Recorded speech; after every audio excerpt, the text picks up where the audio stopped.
Aku nak share apa kesilapan aku dulu masa aku mula-mula nak start MMA. Mula-mula dulu aku ingatkan kan, bila kita nak mula start MMA ni, kita kena mahir martial art. So, kau kena terror jiu-jitsu, kau kena terror wrestling, kau kena terror muay thai, kau kena terror boxing dan sebagainya. Tapi sebenarnya tak tu. Kau cuma perlu tahu sikit-sikit je. Kau tahu jab cross sikit, hook sikit-sikit. Kau kena tahu basic tu je. Single leg take down, double leg take down.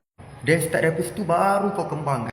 Maksudnya kau tak perlulah hebat dalam satu martial art untuk kau main MMA. Tapi kalau kau ada, bonus lah untuk kau. Tapi kau tak ada pun, okey je, tak ada masalah pun. Seterusnya pula aku punya kesilapan adalah, aku rasa ni macam mindset juga. Dulu aku fikir aku nak jadi striker ke aku nak jadi grappler. Tak boleh tu macam tu.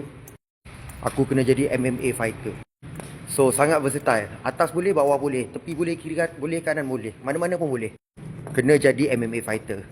Oh, yang ni pun penting juga. Dulu aku tak berapa konsisten. Dalam MMA, consistency is the key. Kalau tak, memang tak boleh pergi jauh lah. So, kalau korang yang beginner, jangan ulangi kesilapan aku. Okay?